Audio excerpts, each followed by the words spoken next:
¿Alguna vez has conocido a una mujer o a un hombre que ha tenido que robar una barra de pan para alimentar a los suyos? Mi nombre es Odalis Susana. Muchos de ustedes ya me conocen y estoy acompañándoles en la apertura de la predicación de este retiro de Cuaresma, una experiencia transformadora. Confiamos en la misericordia de Dios, confiamos en su amor, confiamos en lo que Él nos quiere regalar a nosotros a través de la Iglesia Santa, donde podemos escuchar la voz de Cristo, que nos dice y nos ha dicho en estos días a través de la liturgia que del polvo eres y al polvo volverás. Y también una llamada a convertirnos a Él, a creer en el Evangelio y a convertirnos a Cristo. Y quiero iniciar este encuentro de amor a través de esta experiencia de Cuaresma con una anécdota que nos va a ayudar a reflexionar. Era un tiempo donde Fiorello era el alcalde de Nueva York y él, en una fría noche de invierno, él decide irse al juzgado. Era un hombre muy querido por todos los ciudadanos. Así, una noche de invierno, él decide irse al juzgado y le dice al juez que se vaya a su casa y él se queda ejerciendo. Y pasaron unos pocos segundos cuando una mujer que había robado una barra de pan fue llevada por la policía ante él. Y ella le contó que había robado una barra de pan porque sus hijos tenían hambre. Ella había sido abandonada por su marido y sus 2 nietos tenían mucha hambre. Pero el panadero, por su parte, no quería retirar los cargos. Él le decía al juez que a esta mujer había que castigarla, ya que vivía en un pueblo muy peligroso y ella sería un ejemplo para los delincuentes. El juez, que escucha toda esta acusación, él impone a esta mujer una multa y le dice él a la mujer: ¿sabe? Yo tengo que castigarla, ya que la ley es para todos. Usted tendrá que pagar $10 o 10 días de cárcel. $10, pero es que si tú y yo pensamos y nos ubicamos en el tiempo de la Gran Depresión en Estados Unidos que transcurrió desde el 1929 al 1939, una crisis enorme, donde esta mujer había tenido que robar una barra de pan para alimentar a sus hijos. ¿Te imaginas lo que significa una multa de $10? Sí, eso fue lo que le puso el juez. Una multa de $10 porque tenía que hacer cumplir la justicia. Y inmediatamente el juez le da la multa a esta mujer. Él saca de su bolsillo, de su propio bolsillo, saca los $10 y lo pone dentro de un sombrero y le dice: tenga, para que usted pague su multa. Pero también voy a imponer una multa de 50 centavos a todos los que están aquí en el juzgado, incluido el policía, el alguacil y todos los testigos. Tendrán que pagar $50, 50 centavos de multa por vivir en un barrio donde una persona tenga que robar para alimentar a sus hijos. Así que el alguacil hace la colecta y le entrega a la acusada $47.50. Aquella mujer había pagado la deuda por lo que le dio el juez, pero además se llevaba a su casa $47.50. Estamos hablando en el 1929 que si calculamos la inflación hasta este tiempo, en el 2022, estamos hablando de una multa de $164 que ella tenía que pagar por los $10. Pero si calculamos que se regresó a su casa con $47 más 50 centavos, estamos hablando que esta mujer se llevó $800 a su casa. ¿Y por qué quiero iniciar esta enseñanza con esto? Porque el alcalde cumplió la ley. No solo cumplió la ley, él fue más allá de la ley. Porque cumplir las leyes y cumplir los 10 mandamientos tiene su mérito. Pero el evangelio de Jesús es una invitación a ir más allá de la ley. Eso que hizo el juez con la mujer es lo que ha hecho Jesucristo en la cruz por cada uno de nosotros, pagar nuestras deudas. Incluso cuando somos nosotros los que hemos fallado, Jesús va a la cruz del madero a pagar por nuestras deudas. Pero como cuando al igual que aquella mujer dice, sí Señor, yo robé, como le dijo al juez, está admitiendo una culpa y sale justificada. Eso es lo que hace Jesús con nosotros. Cuando admitimos la culpa de nuestro pecado, de nuestra falta, Él la lleva consigo a la cruz del madero, la clava con Él, elimina de nuestra vida el pecado por el arrepentimiento, pero salimos justificados como aquella mujer. Cuando vamos a la confesión, no solo se paga nuestra deuda, sino que salimos con regalos como aquella mujer, con el regalo de la gracia, con dones y carisma. Es lo que ha hecho Jesucristo por ti y por mí. Cuando somos capaces de admitir nuestros pecados, se nos libera de la culpa. Si no, nos vamos premiados con el estado de la gracia, con dones y carisma, con regalos de Dios.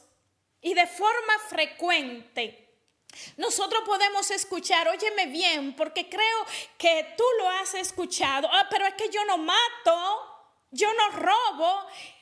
Incluso hay personas que pueden llegar a decir, ¿y para qué me voy a confesar si yo no he cometido pecado grave? Hay personas que dicen, es que yo no soy como esa mujer que pelea tanto, es que yo no soy como ese hombre que gruñe tanto, con tanta ira, es que yo no soy como ese borracho, es que yo no soy como ese joven que se droga. Pero es que en nuestras comunidades de fe también nos podemos encontrar, es que yo no soy como esa mujer que se pasea por ahí en medio de la iglesia para que todos lo vean. Es que yo no soy como esa pareja que viene a la iglesia y no comulga. Es que yo no soy como esa mujer que se maquilla y se arregla tanto. Oh no, es que yo no soy como esa persona que no reza. También en nuestras comunidades de fe podemos estar señalando a otro. Incluso yo conozco un señor que su familia no quiere salir con él a las fiestas, a las celebraciones, porque él los avergüenza. Después que se emborracha, pone en vergüenza a sus hijos y a su esposa. Y cuando la esposa le reclama, él dice, pero es que yo trabajo mucho. ¿Quién le da todo lo que hay en esta casa? ¿Quién mantiene esta casa? Entonces yo tengo derecho a tomar. Porque yo no soy como aquellos que andan con otras mujeres. Porque yo no soy como aquellos que no trabajan, que son unos vagos. Sin embargo, ese yo no soy como aquello está destruyendo esa familia. ¿Cuántas veces nosotros nos colocamos en el estandarte de la bondad, haciéndonos creer que somos mejores que los demás? que somos mejores. Incluso en el campo de la fe hay muchos que llegan a decir, bueno, es que yo nunca tomé, yo nunca me drogué, yo no tuve una familia desordenada, una vida desordenada. Yo nací en una familia de fe que practica la fe. Y eso es bueno, es maravilloso. Ojalá hubieran muchas familias más así, que educan a sus hijos en la fe, que no hay miembros con disfunciones familiares, Hay gente que te dice, es que desde pequeño conocí de Dios, como si esto los hiciera más buenos, como si esto los hiciera más libres delante de Dios. Sí, definitivamente maravilloso. Maravilloso crecer en una familia de fe y de principios morales. De verdad que necesitamos más familias así. Sin embargo, esto te puede llevar a un estilo de vida regular. Como no hice nada de estas cosas malas, no necesito verdaderamente conversión. No necesito revelar ni reconocer las fallas que se guardan y que se arraigan en el corazón y que pueden ser muy desagradables a Dios. Porque yo nunca robé, yo nunca maté, crecí en una familia, no me drogué, no me emborraché. Y parece ser que se nos está olvidando que aquel al que se le perdona poco, demuestra poco amor. Lucas 7:47. Aquel que se le perdona poco demuestra poco amor. En otra forma lo podríamos decir, al que se le ha perdonado mucho, mucho ama. Mucho ama. Al que se le han perdonado muchas cosas, mucho ama. Por eso nos vamos a encontrar con personas que al venir a los pies de Cristo, a través de un encuentro sanador y liberador, el corazón arde de una manera distinta. Nadie consigue arrebatar esa experiencia poderosa que le da sentido a tu vida. Cuando has vivido una experiencia de encuentro con Jesús, el encuentro que libera, el encuentro que sana, el encuentro que te lleva al cambio de vida, nada ni nadie te puede arrebatar esa experiencia de Dios que le va a dar sentido a tu vida por siempre. Pero nosotros no llegamos ahí. A ese sentido de la vida, a ese sentirnos alegres, liberados y en paz. No llegamos ahí si no es por un proceso de conversión, el cual indica una actitud, una palabra, un reconocimiento, una confesión. Soy pecador. En esa palabra comienza tu verdadera transformación.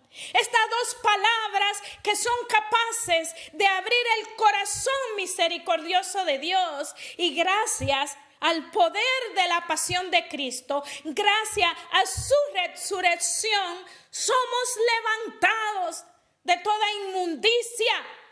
Somos liberados de las ataduras, somos sacados de la oscuridad para llevarnos a senderos de paz y de luz.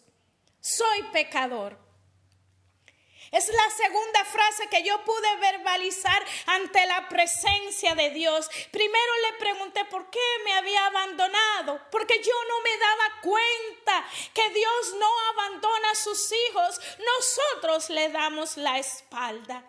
Y Él sigue buscándonos. Incluso cuando ya hemos conocido de Dios, y alguna persona habiendo conocido de Dios, habiendo ido a la iglesia, se aleja de Dios, se aleja de la iglesia, le es mucho más difícil volver a los pies de Cristo, porque sus ojos están vendados, porque sus pasos andan por sendero de oscuridad y ya no reconoce el camino de regreso a la iglesia, de regreso al corazón misericordioso de Dios. Por eso hoy en este día, si tú has tenido una experiencia de Cristo, abrázala. Atesórala en el corazón y no deje que el diablo te la quite. No deje que el diablo te saque de la iglesia, porque ¿en qué lugar puedes estar mejor? ¿En qué lugar? Esa fue la frase que yo le dije al Señor. Después de decirle por qué me ha abandonado, yo le dije, yo sé que no estoy haciendo bien. Estaba reconociendo mi falta, mi pecado, y el Señor seguía buscándonos, seguía tocando a la puerta de nuestro corazón. El catecismo nos dice que el poder acercarnos a Dios es iniciativa de Dios, pero el pecado nos está alejando. El pecado te está alejando de Dios, no es otra cosa, no es el mundo ni eres tú mismo. Si algo te aleja de Dios, eso se llama pecado y debe de empezar a reconocerlo. ¿Sabe? Hay personas que se le hace difícil encontrar nuevamente el camino. Y es ahí cuando empiezas a sentir esa soledad, que te das cuenta que ha estado tan lejos de Dios. Y por eso surge en mis propios labios aquella otra frase: Señor, yo sé que no estoy haciendo bien. Ahí estaba esa declaración, reconociéndome pecadora y buscando la misericordia de Dios, porque el pecado es una ofensa a Dios. El salmista dice: contra ti solo he pecado, y aquello que ofende a tus ojos yo lo he hecho. Óyelo, el salmista dice: yo he hecho eso que ofende a tus ojos.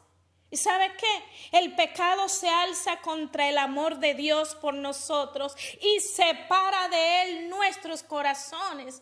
Como afirma San Agustín, el pecado es el amor de uno mismo hasta el desprecio de Dios. Te lo voy a repetir: cuando tú estás en pecado es que te ama tanto a ti mismo que llega a despreciar a Dios. En la Sagrada Escritura, y aquí vamos a entrar en materia, en la Sagrada Escritura encontramos un ejemplo contundente de la misericordia divina y de cómo se derrama de forma generosa sobre la reconocida miseria humana. Se trata de un texto evangélico del fariseo y el publicano. Ustedes han oído hablar de él. En Lucas 18, del versículo 9 al 14. Vamos a ver algunos detalles. Llegan estos dos hombres a orar al templo. El fariseo se aprecia como justo y da la impresión de una religiosidad seria. El que creía que con sus obras él merecía la justificación.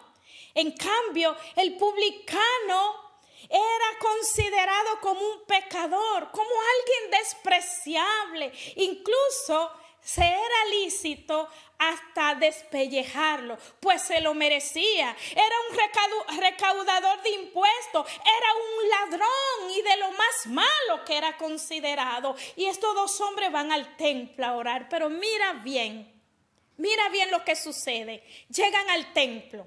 El fariseo hace una oración, ora de pie como era de costumbre. Su oración es una oración de acción de gracias por los beneficios que había recibido. Y está bien darle gracias a Dios por los beneficios recibidos. Lo único reprochable en este hombre es el aire de complacencia hacia sí mismo cuando él realiza la oración. Un cierto aire de desprecio hacia los menos favorecidos, que él se consideraba un hombre justo, sin necesidad de purificación. Pero por su parte, el publicano entra al templo, pero no se atreve a avanzar, se queda casi a la puerta. El publicano no se atreve a levantar sus ojos al cielo, tampoco alza sus brazos en actitud de oración. Él no tiene méritos en los que confiar como el fariseo. Su situación es de verdad desesperada. Y para él poder acceder a la justificación, él tenía que abandonar su profesión pecadora. Y tenía además que devolver todo lo que había robado, más una quinta parte deshacer de ellos. O sea, su situación era difícil. ¿Y qué le queda a él? Más que una solución: abandonarse en Dios, esperar su misericordia. Y esa fue su actitud, con una oración que nos recuerda el Salmo 50:13. No me rechace lejos de tu rostro, Señor, que yo soy pecador. Es como: ten misericordia de mí, que yo soy pecador. Aquí tenemos estos dos hombres, uno aferrándose a sus obras, a su cumplimiento, a su justicia, y el otro se reconoce hasta incapaz de levantar los ojos al cielo. Se confía en la misericordia de Dios. Y estos dos hombres van a orar al templo. Fíjense, los dos, aún el que se considera justo y el que se considera, pero ¿a dónde fueron? Al templo, no fueron a otro lado. Entonces Jesús, refiriéndose a ello, dice esta palabra. Aquí está el centro del mensaje. Jesús le dice: os digo que y se refería al publicano, regresó a su casa justificado, y aquel, en referencia al fariseo, no.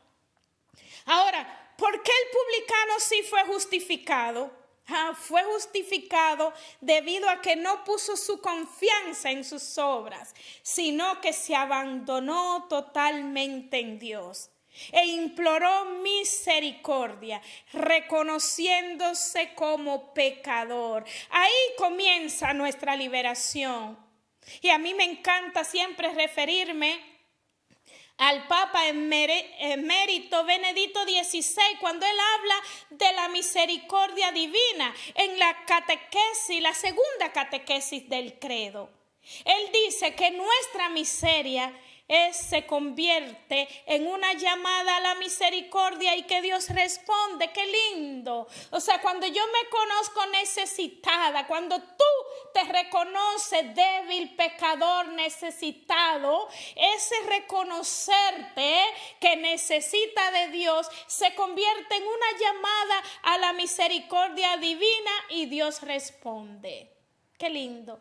Dios responde cuando nos reconocemos pecadores. Hoy tú y yo estamos llamados en este tiempo de Cuaresma a contemplar el sacrificio de amor tan grande que Cristo ha hecho por nosotros. Vamos a permitir que nuestro pecado Él lo tome en sí y que seamos crucificados con Él para resucitar a una nueva vida. Dice la palabra: al corazón contrito y humillado, oh Dios, tú no lo desprecias. Un corazón contrito, un corazón humillado, un corazón que se presenta ante Dios necesitado, tú no lo despreciarás.